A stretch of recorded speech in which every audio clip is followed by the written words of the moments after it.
आज हम इसी एविडेंस की बात कर रहे हैं, इंडियन एविडेंस एक्ट 1873। यहाँ पर हमने अभी तक बेसिक इंट्रोडक्शन जैसे कहते हैं कि लॉज को कैसे पढ़ा जाता है, ये केवल इतना ही नहीं था कि एविडेंस लॉ को आपको पढ़ना है, ये हर एक लॉ के लिए था। जो कॉन्स्टिट्यूशन से वैलिडिटी मिलती है किस लॉ को, वो कैसे मिलती है, किस लिस्ट से कहां पर उसको पावर मिलती है, कौन उसके ऊपर लॉ बना सकती है, क्या वो स्पेशल लॉ है या लोकल लॉ है ना, या वो जनरल लॉ है। जैसे सीआरपीसी के अंदर साफ साफ लिखा हुआ है कि वो जनरल लॉ है, ना तो वो कोई स्पेसिफिक लॉ के अंदर काम करता है, ना ही किसी लोकल लॉ को। अगर वहां पर इनकंसिस्टेंसी आ जाए तो फिर कौन सा प्रिवेल करता है, कौन सा लॉ प्रिवेल करेगा? अगर इनकंसिस्टेंसी आ जाए दोनों के बीच में, मतलब कंट्राडिक्शन हो रहा है सीआरपीसी का और किसी स्पेशल लॉ का, तो फिर कौन स्पेशल लॉ प्रिवेल करता है। इस बात के बारे में सीआरपीसी का कौन सा सेक्शन कहता है? सर तो 8 सेक्शन नंबर 5 जो है इसी के रिगार्डिंग बताता है, जो सेविंग क्लॉज की बात बता रहा है। ठीक है, तो अब हमने कल जो मेनली चीज देखी थी, कल बेसिक इंडेक्स देख रहे थे, तो हमने 3 स्ट्रक्चर देखे थे। कौन कौन से? एक तो पार्ट फर्स्ट देखा था, दूसरा देखा था सेकंड पार्ट, ठीक है, और फिर देखा हमने पार्ट थर्ड। ठीक है, तो ये दो तो हम बाद में देखेंगे, लेकिन यहाँ पर फर्स्ट पार्ट जो है आपका, उसके अंदर आज हम बात करेंगे, जिसके अंदर कितने चैप्टर बता रखे थे? Chapter number 1 and 2। ठीक है, और चैप्टर इस टाइटल, इसका जो पार्ट का टाइटल है वो क्या है? Relevancy of the fact. ठीक है, लेकिन यहाँ पर ऑन प्रूफ है और यहाँ पर डॉक्यूमेंट से रिलेटेड बात करता है। ठीक है, तो ऑन प्रूफ जो है कि जो फैक्ट और जो रिलेवेंसी आप दिखा रहे हो उनको क्या कहा जाएगा?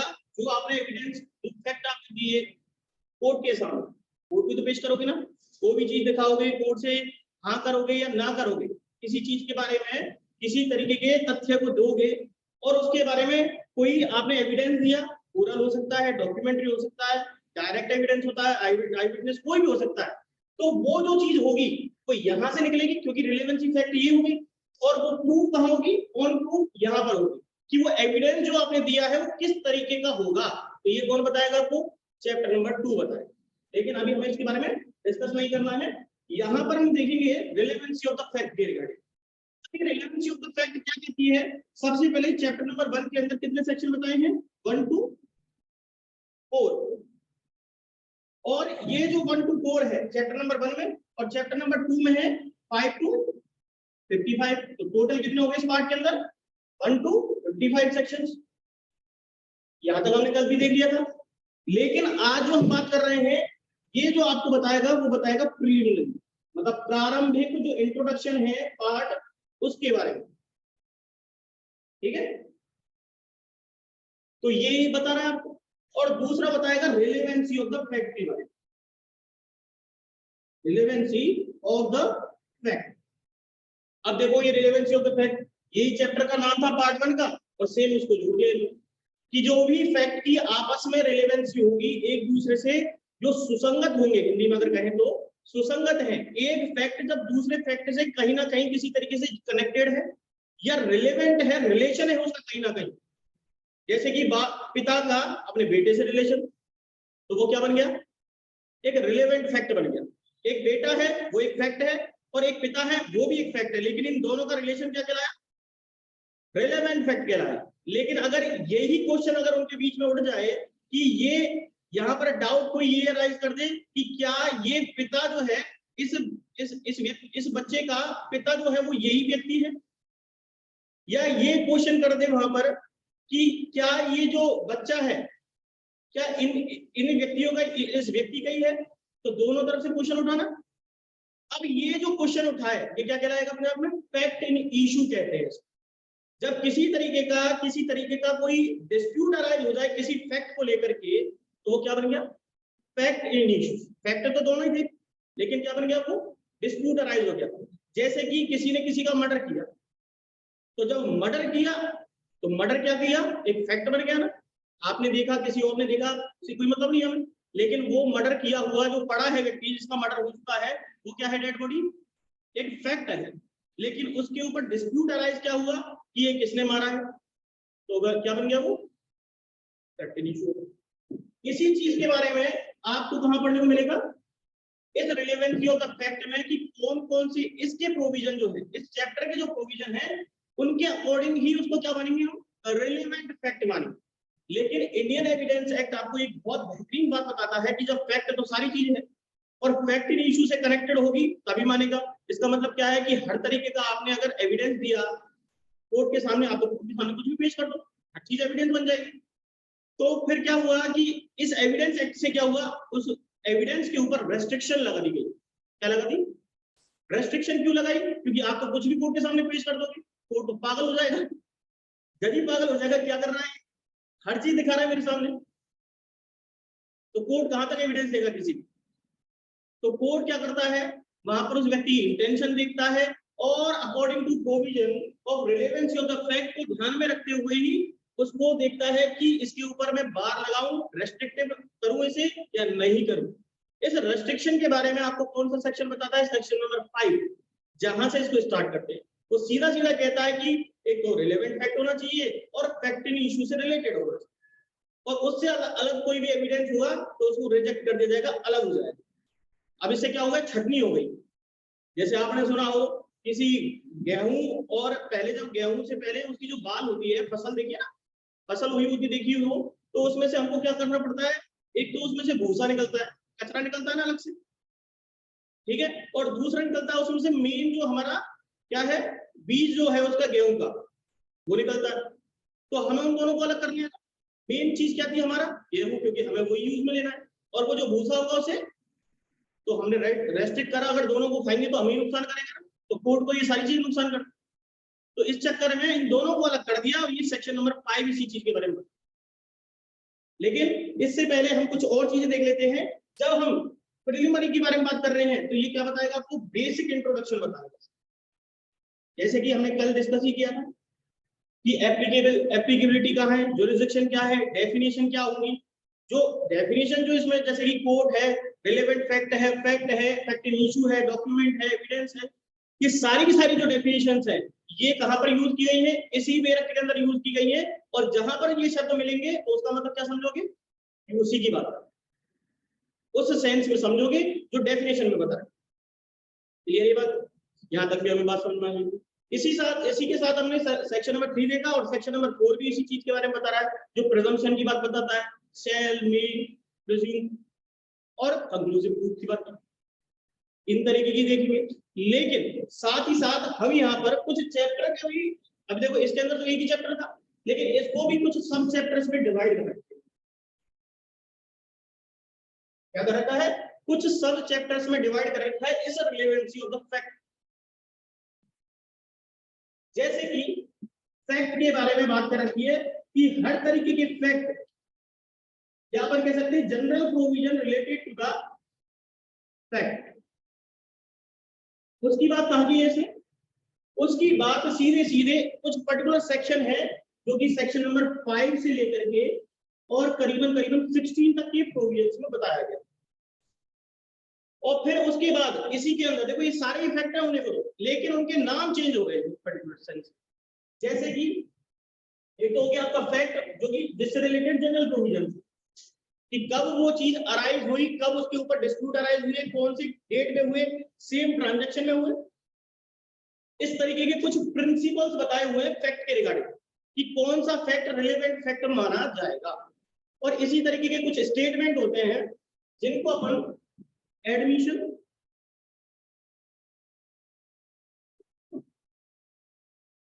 और कन्फेशन कहते हैं।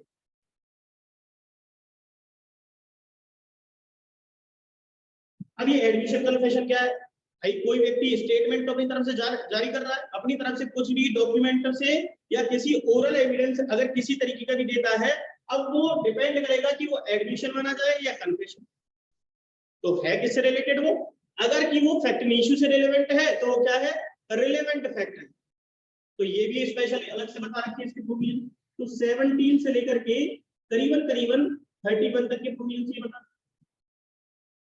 और कभी कभी ऐसा भी होता है कि यहाँ तो साहब आपके सामने विटनेस खुद बन गया, पार्टी जो अक्यूज थी उसने खुद नहीं डिसाइड कर लिया कि मेरे को अपनी गिल्ट स्वीकार कर रही है, उसने कन्फेस कर दी, स्टेटमेंट दूसरी पार्टी दे रही है और इसको एडमिशन मान लिया। अब देखिए यहीं पर कभी कभी क्या होता है, पार्टी तो होती है जब तक, लेकिन अब वो क्या हुआ, उसकी डेथ कॉज हो गई तो उसको विटनेस के तौर पर तो बुलाया नहीं जा सकता कोर्ट में, कौन होता है ऐसे। लेकिन उसकी जो बातें थी, जो उसने स्टेटमेंट कहे थे, वो रिलेवेंट थे, ठीक है। जब पार्टी मर चुकी हो, अभी तक तो पार्टी जिंदा थी तो उसने खुद ने कह दिया, लेकिन अब पार्टी क्या हो गई, मर गई, और पार्टी को या तो वो विक्टिम हो, वो अक्यूज हो, कोई भी पर्सन हो, उससे कोई मतलब नहीं है वहां एनी पर्सन शब्द का यूज किया जाए, तो शी हो, ही हो, कोई भी हो। अब उस पार्टी के द्वारा कोई भी बात की गई हो, लेकिन अब उसको बुलाया तो जा नहीं सकता कोर्ट में, क्योंकि वो लोग मर चुके हैं। तो फिर ऐसे केस में क्या होगा, तो उसके लिए इन्होंने अलग से एक चैप्टर डिफाइन किया है, लेकिन वो किससे रिलेटेड था, उसके मरने के फैक्ट से रिलेटेड। ऐसी कोई चीज हो, ऐसी कोई सर्कमस्टेंसेस जैसे अपन डाइंग डिक्लेरेशन के नाम से जानते हैं, है कि नहीं। तो इसके लिए स्पेशली एक शब्द का यूज किया है, statement by a person who can not be called as a witness, statement by a person, और ऐसा जो है can not be called a witness, उसे विटनेस के तौर पर बुलाया ही नहीं जा सकता। आपने इसे पढ़ा हो, जिन जिन लोगों ने सीआरपीसी का सेक्शन नंबर 299 पढ़ा होगा तो उनको इसके बारे में बहुत अच्छी तरह से नॉलेज होगी। कौन कौन सा सेक्शन है, सेक्शन नंबर एक तो है 32 डाइंग डिक्लेरेशन के रिगार्डिंग, और दूसरा है कि जहां पर कोई व्यक्ति खो जाता है और मिल नहीं रहा, खो गया का मतलब क्या है कि वो मर गया है, लेकिन उसके एविडेंस आज भी हमने पहले रिकॉर्ड कर लिए थे, तो फिर उस केस में सेक्शन नंबर 33 काम करे। तो लेकिन ये किससे संबंधित है, ये उस फैक्ट इन इशू से संबंधित है ये चीज, तो इसलिए हमने किस में जोड़ दिया, इसे भी हमने रिलेवेंसी ऑफ द फैक्ट माना। ऐसी ही कुछ सर्कमस्टेंसेस होती हैं, स्पेशल सर्कमस्टेंसेस के अंदर किसी स्टेटमेंट को देखना। अब वो ऐसे कौन से होते हैं, जैसे कि किसी डॉक्यूमेंट के अंदर कोई बात लिखी हुई है, लेकिन आप अपनी तरफ से कुछ कहना चाहते हो, अब मानी किसी की बात जाए, डॉक्यूमेंट की मानेंगे क्योंकि डॉक्यूमेंट उससे रिलेवेंट है। अब जैसे कि अकाउंट, डेली के अकाउंट होते हैं ना आपके, जो बही खाते बनाते हैं, वो हर रोज अपनी उसके अंदर सारी चीजें लिख के छोड़ते हैं। अब वो डेली रूटीन में वो सारी चीजें लिख रहा है, तो अब कोई दूसरा आदमी ये कहता है कि भाई मैं तो तेरे से ये उधार लेके नहीं गया, करते ना ऐसा। लेकिन जो जो जिस काम को करता होगा वो हर रोज लिखता है अपनी बही खाते को, तो उसने उसमें लिख रखा था कि साहब ऐसे ऐसे इस पर्टिकुलर एंट्री के अंदर ये चीज लिखी हुई है, और देखो आप, तो वो क्या बन जाएगा, उसके लिए सबूत बन जाएगा। अब वो जो सबूत है वो क्या है, एक relevancy of the fact. Fact issue क्या था कि वो कह रहा था कि उधार नहीं लिया, और जबकि वो उसे दिखा रहा है, तो बन गया कि नहीं बन गया। तो इसलिए इन्होंने क्या लिख दिया कि statement under special circumstances, statement under special circumstances, कुछ ऐसी स्थिति है जैसे कि सपोज करो भारत और पाकिस्तान में क्या हो जाए, विवाद छिड़ जाए, इस बात का, किस बात का विवाद छिड़ जाए कि साहब ये वो कहते हैं कि पीओके हमारा है और हम कहते हैं पीओके हमारा है, ये, लेकिन हमारे पास क्या है, उसके लिए नक्शा बना हुआ है, और आज का नहीं है, उस टाइम का ही बना हुआ है, मैप है ना हमारे पास। तो मैप क्या हमारे लिए एक प्रूफ है, और डिस्प्यूट क्या था, वो पीओके। तो उसके लिए हमारे पास रिलेवेंट फैक्ट क्या आ गया, एक स्टेटमेंट है ना, उस मैप के जरिए हम संभाल सकते हैं उस चीज को कि पहले क्या चीज थी और क्या चीज है, और हम साइन भी दिखा सकते हैं उसके लिए। होता है कि नहीं होता। इसी के तरीके से आप, एक और चैप्टर है सेक्शन नंबर 91 में आता है तो ये आपको पढ़ने के लिए, जहां पर exclusion of oral evidence by the documentary evidence के बारे में, कि आपके पास जब कोई डॉक्यूमेंट्री एविडेंस होता है ना, तो वहां पर कोई व्यक्ति कितनी बात कर ले उसकी बात मानी जाएगी क्या, क्योंकि आपके पास देखो वो व्यक्ति जो है वो अपनी बात को मुकर सकता है अपनी बात से, लेकिन डॉक्यूमेंट में जो चीज लिखी हुई है उसको तो नहीं मुकर सकते ना। तो इसी चक्कर में इस तरीके की प्रोविजन इस एविडेंस एक्ट में मिलते हैं पढ़ने। और साथ ही साथ कुछ और भी चीजें होती हैं, जैसे कि judgment of the court, court के द्वारा अगर कोई जजमेंट दिया गया है किसी केस में, और वो जजमेंट जो है किसी फैक्ट इन इशू के ऊपर डिसाइड हो चुका है पहले ही, तो कोर्ट को अगर दिखाओगे तो प्रेसिडेंट बन जाएगा ना, वो प्रेसिडेंस बन जाएगी।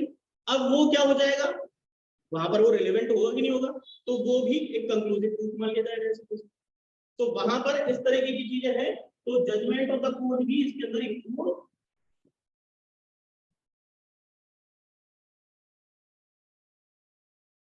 ठीक है। इसके लिए आपको सेक्शन नंबर 34 से लेकर के 39 तक के प्रोविजन बता रखे हैं, और ये शायद सेक्शन नंबर 40 से लेकर के और करीबन करीबन 43 तक के सेक्शंस को कवर, 42। और आपको एक और चीज पता हो, इसी के साथ साथ कभी कभी एविडेंसेस जो है हम खुद नहीं लेते, मतलब हमारे एविडेंस तो मान ही नहीं कोर्ट।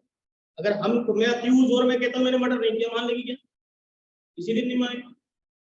या दूसरी पार्टी कहती है हाँ सर इसने मर्डर किया, उसको मान लेगी क्या? कोर्ट को क्या चाहिए? एविडेंस चाहिए, और हमने दे दी, मान लेगी क्या? नहीं मानेगी। वो कहती है कि इस पे जो खून लगा है क्या उसी व्यक्ति का है क्या?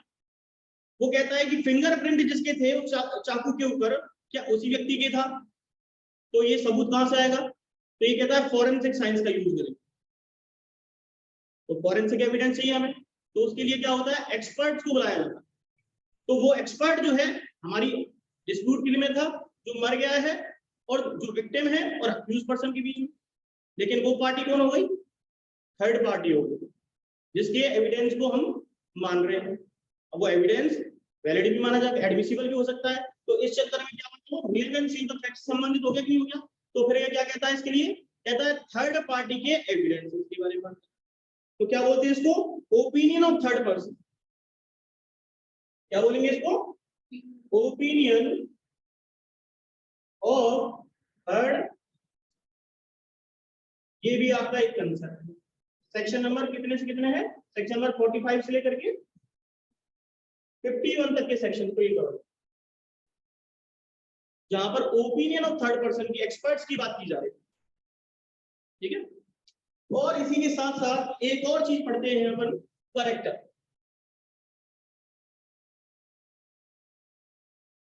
When relevant. अब आपने देखा होगा कि कभी कभी क्या होता है कि जब ऑफेंस अगर किसी व्यक्ति के द्वारा कमिट किया जाता है, तो उसके हाव भाव से जान सकते हैं कि इसने ऑफेंस किया कि नहीं किया। होता है कि नहीं होता? हाव भाव से भी जान सकते हैं, और सर्कमस्टेंशियल एविडेंस से भी जान सकते हैं इसके बारे में। और क्या वो पहले हैबिचुअल ऑफेंडर रहा है कि नहीं रहा है, ये सब क्या डिनोट करेंगे, हमें उसका करेक्टर बताएंगे। कभी कभी सोशल बैकग्राउंड भी पता चल जाता है आदमी की। तो ये क्या है, उसके करेक्टर को प्रूव करने के लिए है कि जब उसके ऊपर किसी तरीके का एलिगेशन लगाया गया, ठीक है, तो वहां पर कोर्ट को डाउट हो जाता है उस व्यक्ति के ऊपर कि क्या किया या नहीं किया। लेकिन वो चीज जो है उसका करेक्टर, जिसके ऊपर बात उठ रही है किसी बात को लेकर के कि क्या ये सही है भी या नहीं है, तो अगर कोई इसके बारे में करेक्टर पे सवाल उठाता है और उसके रिगार्डिंग एविडेंस देता है, तो क्या वो रिलेवेंट माना जाएगा? तो उसके रिगार्डिंग भी ये प्रोविजन आपको इसी चीज में बताते हैं। और ये सेक्शन नंबर 54 से 52 से लेकर के और 55 तक के सेक्शंस को कवर करते हैं। तो ये बेसिकली एक ढांचा है जो पार्ट 1 के अंदर किसको समझाया, प्रीलिमिनरी से कोई संबंध नहीं था इसका, फिर भी इन्होंने इसको इंट्रोडक्टरी पार्ट था इसमें ले लिया। लेकिन इसका चैप्टर का नाम इन्होंने क्या रखा था, रिलेवेंसी ऑफ द फैक्ट रखा था। और रिलेवेंसी ऑफ द फैक्ट इसी चैप्टर का एक पार्ट 2 है, चैप्टर नंबर 2, उसी को कह रहा था ये बात। अब यहाँ पर सारे के सारे हर तरीके के जो फैक्ट हैं उनको इसे समझा दिया। लेकिन इन फैक्ट को जब कोर्ट के सामने पेश किया जाएगा तो इनको कहा क्या जाएगा, प्रूव करने के लिए कर रहे हैं ना ये चीज, तो क्या कहा जाएगा और बताएगा आपको चैप्टर नंबर 2 बता कि इसको हम डायरेक्ट एविडेंस माने, प्राइमरी एविडेंस माने, सेकेंडरी एविडेंस माने, डॉक्यूमेंट्री एविडेंस माने या ओरल एविडेंस। आपने तो गया कोर्ट में जाके, तो बताएगा कौन? वो कहता है चैप्टर 2 इसको इंप्लीमेंट करवाने के लिए अपनी तरफ से सहायता करेगा। तो चैप्टर 1 में तो आप ये बता रहे हो, और चैप्टर नंबर 2 जब पढ़ेंगे उसमें यहां तक की बात क्लियर अपनी। अब यहां पर बेसिक जो बातें हैं,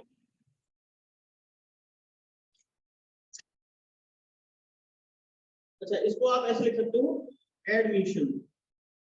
एडमिशंस के अंदर ही दोनों चीजें आ जाती है, एक एडमिशन आ जाता है और एक कन्फेशन, दोनों चीज। ठीक, अब देखिए, अब हम यहाँ से स्टार्ट करते हैं अपने बेयर एक्ट। अब हमें हर एक शब्द पढ़ना है बेयर एक्ट का कि कहाँ पर क्या शब्द दे रखे हैं, क्योंकि आप जब सीआरपीसी पढ़ रहे हो, बहुत सारे स्टूडेंट को दिक्कत आती है, जैसे हम सीआरपीसी पढ़ रहे हैं, एविडेंस पढ़ रहे हैं, तो वो समझ में नहीं आता कि पढ़े कहाँ से और कैसे स्टार्ट करें। आपके केवल सिलेबस में बेयर एक्ट ही सफिशिएंट होती है आपको पास कराने, उससे बाहर कहीं पर कोई चीज नहीं आती। हाँ, वो शब्द जो है जो उस बेयर एक्ट में दे रखा है पर्टिकुलर, उसको एक्सप्लेन कहाँ किया गया है, किसी बुक में किया गया है, तो आप रेफर कर सकते हो उस बुक को, लेकिन आपके बेयर एक्ट से बाहर कभी कोई चीज नहीं जाती। इसलिए आपको हर एक चीज की बेयर एक्ट ही पहले रखनी है, उसके बाद आपके पास अगर कोई समय मिले तो फिर उसके बाद चीजों को, लेकिन इसे बेयर एक्ट में सफिशिएंट इतना भी नहीं है, इसमें केस लॉस का भी इंपॉर्टेंस है, क्योंकि क्या कभी कभी कंसेप्ट जो है, कंसेप्चुअल चीजें होती है, जैसे आपको सामने तो कोई चीज आ गई, वहां पर बता रखा है कि कंक्लूसिव प्रूफ के बारे में shall be presume, may be presume की बात करती है, लेकिन उससे रिलेटेड कोई केस लॉ आ चुका है जिसमें कोई चीज हेल्ड हो चुकी है, तो वो उसके लिए आपके मार्क्स बढ़ाने के लिए इंपॉर्टेंट रोल करता है। तो बेयर एक्ट की चीज, लेकिन मार्क्स को इम्प्रोवाइज करने में क्या काम आएगा आपका, केस लॉ आएगा। जहां पर आपने 1-2 नंबर का क्वेश्चन था और आपने उसके बारे में लिख दिया, तो आपको केवल 1 नंबर मिलेगा। वो चाहता है आपसे क्या, एक्स्ट्रा चाहता है, और एक्स्ट्रा करने के लिए क्या करना पड़ेगा आपको, केस लॉस वहां पर डिक्टेट लिखने पड़ेंगे, वो मेंशन करने पड़ेंगे, उनके बगैर आप काम नहीं कर सकते। तो यहाँ पर बेसिकली इन्हीं चीजों को हम लेकर के चलते हैं, और एक जनरल, जैसे कि एक प्रूडेंट पर्सन को समझ में आ जाए उस तरीके से पढ़ेंगे, ठीक है।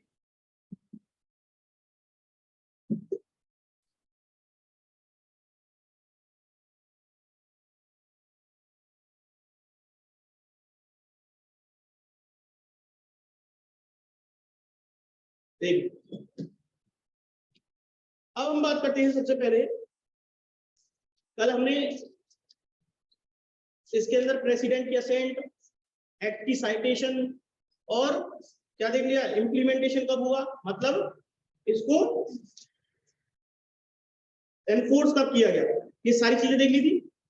आज हम क्या देख रहे हैं इसके बारे में, इसके बेयर एक्ट के बारे में देख रहे हैं। सबसे पहले क्या बता रखा है इसमें, प्रीएम्बल बता रखी है, और इस प्रीएम्बल को इंटरप्रिटेशन ऑफ स्टैट्यूट के अकॉर्डिंग क्या कहते हैं, प्रीएम्बल को इंटरप्रिटेशन ऑफ स्टैट्यूट जो है आपका, उसके अकॉर्डिंग क्या कहते हैं इसे, दो तरीके के टाइटल हैं। पहला तो आपको सबसे शॉर्ट टाइटल, ठीक है, और दूसरा होता है आपका लॉन्ग टाइटल, ठीक है, इसको अपन प्रीएम्बल कहते हैं। शॉर्ट टाइटल का मतलब कभी भी उसकी ऐसा नहीं होता कि वहां पर IEA लिख दिया, ठीक है, ये कभी नहीं होता, इसका मतलब एक पूरा इसका फुल फॉर्म होता है, ठीक है। लॉन्ग टाइटल का मतलब होता है जो उसका पर्पस बताए और जो उसका ऑब्जेक्ट बताने का काम करे, उसको क्या कहेंगे अपन, लॉन्ग टाइटल कहेंगे। लेकिन इंडियन एविडेंस की ये जो प्रीएम्बल है, ये कोई भी ऑब्जेक्ट और पर्पस नहीं बताती, ठीक है, कोई पर्पस नहीं बता रखा, तो ये अपने आप में इनकम्प्लीट है डेफिनेशन ही इसकी लॉन्ग टाइटल के अकॉर्डिंग। अब यहाँ पर मेनली जो बात है, लॉन्ग टाइटल में 3 शब्दों का यूज किया गया है जिसके बारे में प्री में पूछना था, वो ये पूछ चुका है पहले भी कि बताओ इस प्रीएम्बल के अंदर क्या क्या चीजें इंक्लूड होती है। क्या पूछा उसने, उसने रखा सामने कंसोलिडेशन, कंसोलिडेट, डिफाइन और अमेंडमेंट, ये 3 शब्द लिख दिए और क्या नीचे लिख दिया, ऑल ऑफ द अबव। तो क्या आंसर हो जाता है इसका, ऑल ऑफ द अबव हो जाता है। अब वो ऐसे क्वेश्चन भी पूछ रहा है, अब इसका कोई, अब आप कहोगे इसका क्या लॉजिक है, लॉजिक कुछ नहीं है, वो किसी भी तरीके के क्वेश्चन बनाए तो आपको बस याद रखिए, ठीक है। अब शब्दों का मतलब समझ लीजिए, यहाँ पर पहला शब्द है कंसोलिडेशन, क्या बताया इसका मतलब मैंने आपको,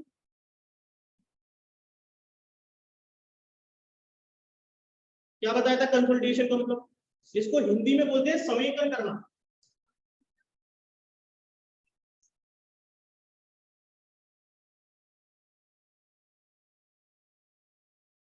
क्या बोलते हैं, थोड़ी थोड़ी क्यों लेंगे हम? तो इसका मतलब होता है कंसोलिडेशन का मतलब होता है टू कलेक्ट, क्या बोलते हैं अपन इसे?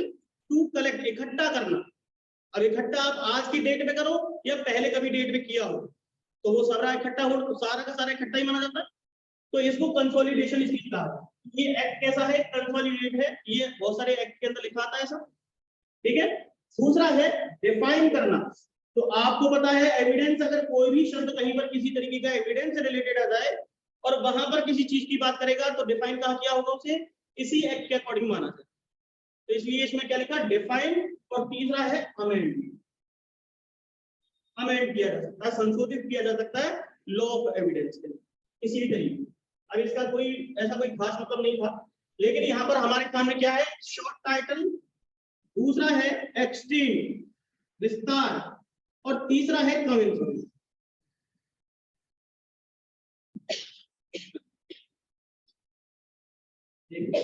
और प्रेसिडेंट की असेंट हम देख सकते हैं। मैंने आपको कल 3 शब्द बताए थे। प्रेसिडेंट की असेंट के लिए क्या क्या शब्द आ सकते हैं? वो आपसे पूछ सकता है इनेक्टमेंट की डेट, दूसरा अडॉप्शन की डेट, और तीसरा असेंट पूछ सकता है, कंसेंट पूछ सकता है। अगर ये 3-4 शब्दों में से कोई भी शब्द आपके सामने आ जाए तो समझ लेना कि वो प्रेसिडेंट की असेंट पूछ रहा है। और ये प्रेसिडेंट की असेंट हमने क्या देखी थी? आज की डेट है 15 मार्च 1872, ठीक है। अब यहाँ पर हमारे सामने एक्सटेंट आ जाता है, और ये एक्सटेंट के बारे में हम कल डिस्कस कर चुके हैं। आर्टिकल 1 का सबसेक्शन नंबर 3 इसके बारे में बता रहा है आपको। सबसेक्शन नंबर 3 में लिखा हुआ है, वैसे तो इंडिया का मतलब दैट इज भारत लिखा उसने, फिर उसके बाद सबसेक्शन नंबर 3 में बताया कि 28 स्टेट होंगे जो शेड्यूल फर्स्ट में बता रखे हैं, और 8 यूटी होंगी, और acquired by law, any property acquired by law. लेकिन हमारे पास तो अभी तक है नहीं कोई प्रॉपर्टी इस तरीके की, तो वो एक्सटेंड हो गया। लेकिन इसके अलावा भी बहुत सारी चीजें, वो क्या क्या चीजें हैं उनको देखना है। और इसमें से क्वेश्चन आता ही आता है, घुमा घुमा के आए लेकिन आता जरूर। देखिए क्या लिखा हुआ है। सबसे पहले यहाँ पर क्या रखा है? मैंने आपको कल 3 स्टेजेस बताई थी, सीआरपीसी बताई थी। कौन कौन सी स्टेज बताई थी जहां पर एविडेंसेस को यूज किया जाता है? इन्वेस्टिगेशन, इंक्वायरी और ट्रायल, ये होती है। लेकिन इन्वेस्टिगेशन एडमिनिस्ट्रेटिव रोल निभाती है, उनका काम है कलेक्शन ऑफ एविडेंस। लेकिन वो किसको भेजते हैं? उसे कोर्ट को भेजते हैं ट्रायल के टाइम पे चार्ज प्रिंट करवाने के लिए। तो वहां पर इंक्वायरी और ट्रायल मेनली चीज में आ गई। तो उसी को क्या कहते हैं अपन? जुडिशियल प्रोसीडिंग कहते हैं। ये बात तो क्लियर है। अब ये जुडिशियल प्रोसीडिंग सीआरपीसी में ही होती है क्या? सीपीसी में भी हो सकती है, किसी अदर लॉज में भी हो सकती है। ये क्लियर है अपने सामने की जुडिशियल प्रोसीडिंग के अंदर ही एविडेंस एक्ट का यूज किया जाता है। मतलब एविडेंस एक्ट अप्लाई कहां पर होगा? तो इसके लिए आप चार्ट बना सकते हो, यहां पर लिख सकते हो अप्लाई और नॉट अप्लाई, ऐसे लिखो अप्लाइड और नॉट अप्लाइड। कहां पर अप्लाई होता है, कहां पर नहीं होता। देखिए सबसे पहले क्या कह दिया कि ये जुडिशियल प्रोसीडिंग में ही होगा। ये तो जनरल रूल है इसका। जुडिशियल प्रोसीडिंग को कहां डिफाइन कर रखा बताइए? तो सीआरपीसी में कर रखा है, कहां डिफाइन? कौन सा सेक्शन है?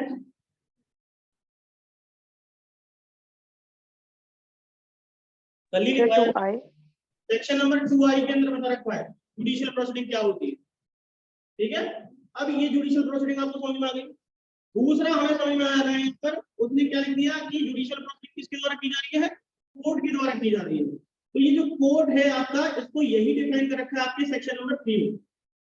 इसके बारे में हम देखेंगे, लेकिन आप जुडिशियल प्रोसीडिंग लिख दिया तो कोर्ट लिखने की जरूरत नहीं है, मैं तो समझाने के लिए लिखा है कि सेक्शन नंबर 3 में ही कोर्ट डिफाइन कर रखा है। इस कोर्ट के बारे में भी देखेंगे क्या बताना चाह रहा है, ठीक है। इसी के साथ साथ यहाँ पर एक और शब्द को यूज किया गया है, include court martial. Court martial कौन से होते हैं? ऐसे कोर्ट जहां पर सेनाओं के रिगार्डिंग, उनके रिगार्डिंग कोई भी डिस्प्यूट अराइज हो जाए तो वो कोर्ट मार्शल करते हैं उन काम को, ठीक है। इनको सैनिक सेना न्यायालय भी कहते हैं। तो ये वेन है इसमें, तो इसको इंक्लूड कर दिया है। लेकिन कुछ एक्ट है जिनको एक्सक्लूड कर दिया है। अब वो एक्सक्लूड कौन कौन से करे हैं? सिर्फ सबसे पहला है आर्मी, नेवी, नेवल डिसिप्लिन है और एयरफोर्स। अब ये जितने भी एक्ट हैं ये कब के बने हुए अपने, ये सारे के सारे एक्ट प्री कॉन्स्टिट्यूशनल। अब ये इसका मतलब क्या है, इनके ऊपर जो रूल रेगुलेशन लागू होते थे वो किसके होते थे, ब्रिटिश सरकार के होते थे, ब्रिटिश रूल लागू होते थे। और हमारा जो एविडेंस एक्ट है वो मैंने क्या बताया था आपको, कैसा है नेचर, लेक्स कोरी, याद है कैसा एक्ट है हमारा, लेक्स कोरी। तो इसका मतलब क्या हुआ कि जिस कोर्ट के अंदर एक्शन लिया जाता है, कल लिखवाया था लेक्स कोरी की डेफिनेशन, तो जहां पर भी जिस कोर्ट में आप एक्शन लेकर के जाओगे, कोर्ट में सूट फाइल करोगे, तो वो कोर्ट क्या करती है कि कहाँ की प्रक्रिया को अपनाती है, जहां की वो कोर्ट है, जिस प्लेस पर वो कोर्ट है वो अपने वहां की प्रक्रिया को अपनाएगी। जैसे कि इंडियन कोर्ट होता तो इंडियन एविडेंस एक्ट को अप्लाई करता नहीं करता, इसलिए हमने इसे क्या कहा, लेक्स कोरी कह दिया। लेकिन क्या चक्कर था, उस टाइम पर जो इंडियन एविडेंस एक्ट था उसके अंदर कुछ ऐसी चीजें दे रखी थी, और वो किससे रिगार्डिंग थी, इन एक्ट से, स्पेशल एक्ट है ये, नेवल से रिलेटेड है सारे के सारे, air force, navy, naval discipline, army act, इन सब से रिलेटेड है और इसमें आएंगे नॉट अप्लाइड। ठीक है, अब ये सारे के लिए अलग से एक कोर्ट मार्शल बनी हुई थी, तो इनके ऊपर हमारा इंडियन एविडेंस एक्ट अप्लाई नहीं होता था, इसलिए लेक्स कोरी का एक्सेप्शन माना गया। तो इसका मतलब क्या हुआ कि कोर्ट तो हमारी, और एविडेंस एक्ट किसका यूज हो रहा था, ब्रिटिश का हो रहा था, इंग्लैंड का हो रहा था, जबकि किसके होने चाहिए थे, इंडियन एविडेंस एक्ट के अकॉर्डिंग होना चाहिए था, लेकिन नहीं हुआ। लेकिन आज के दौर में आज हमारे पास नेवल एक्ट है, after the constitution, after the independence अलग से एक्ट आ गए हमारे, नेवी एक्ट आ गया, सारे के सारे एक्ट आ गए, एयरफोर्स एक्ट आ गया, कोई 1950 का है, 1950 का है, कोई 1954 का है, कोई 1955 का है, ये सारे के सारे एक्ट आ गए और इनमें भी कोर्ट मार्शल लागू होता है। तो आज तो हमारे पास है ना एविडेंस एक्ट, तो हम कौन सा अप्लाई करेंगे, यहां से इस कोर्ट मार्शल का मतलब यही है, जो अब इंडियन कोर्ट्स है, इंडियन लॉज है, उनके ऊपर हमारा एविडेंस एक्ट अप्लाई होगा। लेकिन आज भी हमारे यहाँ पे क्या लिखा हुआ है कि इन एक्ट्स के ऊपर ये पर्टिकुलर एविडेंस एक्ट अप्लाई नहीं होता है। अब यहाँ पर आपको क्या चीज याद रखनी है, इनकी डेट्स याद रखनी है। क्या याद रखनी है, इनके अंदर जो ईयर साइटेशन लिखी हुई है उनके आधार पर ही आपको पता चलेगा कि किसके ऊपर इंडियन एविडेंस एक्ट लागू होगा और किसके ऊपर नहीं होगा। क्लियर है ये बात, ये चीज यहाँ पर आपको ध्यान रखनी है। ठीक है, तीसरी चीज है यहाँ पर नॉट अप्लाइड के अंदर एक और चीज लिखी है, यहाँ पर लिखी है एफिडेविट।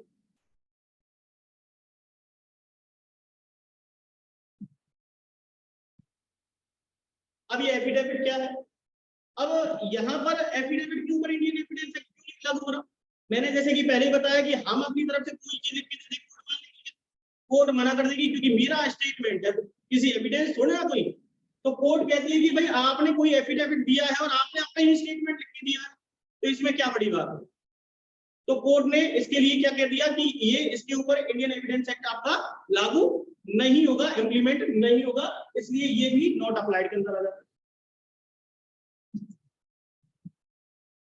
लेकिन कुछ सर्कमस्टांसेस है जहां पर इस एफिडेविट को यूज किया जाता है, तो यहां पर अप्लाइड के अंदर लिख सकते हो सीपीसी का ऑर्डर नंबर 19। लेकिन क्या सीपीसी में ही है क्या ऐसे प्रोविजन, सीआरपीसी में भी है। सीआरपीसी का 1973 का सेक्शन नंबर 295 और 296,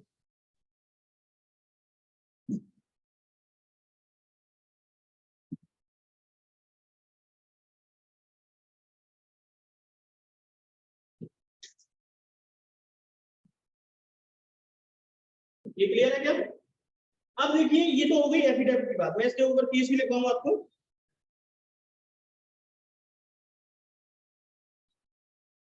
दूसरी बात हम करते हैं यहाँ पर ऐसी कुछ प्रोसीडिंग जैसे कि आर्बिट्रेशन प्रोसीडिंग। कैसी प्रोसीडिंग, आर्बिट्रेशन प्रोसीडिंग, क्योंकि यहाँ पर प्रिंसिपल ऑफ नेचुरल जस्टिस का यूज किया जाता है और ये डिपार्टमेंटल प्रोसीडिंग होती है किसी पर्टिकुलर सेटलमेंट के लिए, तो इसलिए इसके ऊपर भी इंडियन एविडेंस एक्ट अप्लाई नहीं होता।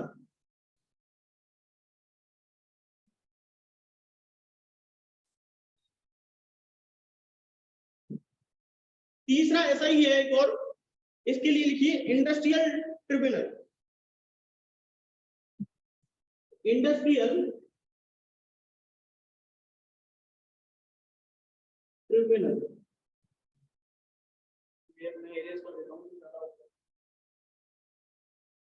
इंडस्ट्रियल ट्रिब्यूनल लीजिए वहां पे, उसके ऊपर भी एक्ट अप्लाई नहीं होता, क्योंकि वो भी एक क्या है, ट्रिब्यूनल जो होते हैं वो क्वासी या एक्स्ट्रा जुडिशियल सब्सटेंस के अंदर आते हैं वो, है ना। तो वो एक सब्जेक्ट मैटर जुडिशियल नहीं है, जुडिशियल प्रोसीडिंग तो होती है उसमें, लेकिन इस तरीके की नहीं होती, वो एडमिनिस्ट्रेटिव पर्पस से होती है। तो इसलिए क्या है, वो जुडिशियल प्रोसीडिंग के अंदर अप्लाई नहीं किया जाता। देखिए यहां से स्टार्ट करते हैं, अप्लाइड नॉट अप्लाइड, जो लिर्टी है वो तो हो गए, उसके अलावा देखिए, ठीक है। यहां पर मैं एक चीज लिख देता हूं, कोर्ट मार्शल, तो इसके अंदर इंक्लूड होगा, ठीक है। दूसरा क्या था कि कोर्ट मार्शल, लेकिन स्पेशल एक्ट बना रखे हैं किससे रिलेटेड, आर्मी, नेवी, नेवल, ठीक है, आर्मी है, नेवी है, नेवल है, और आपका एयरफोर्स, ठीक है। तीसरा यहाँ पर नोट अप्लाइड में क्या बताया, एफिडेविट की बात की हमने,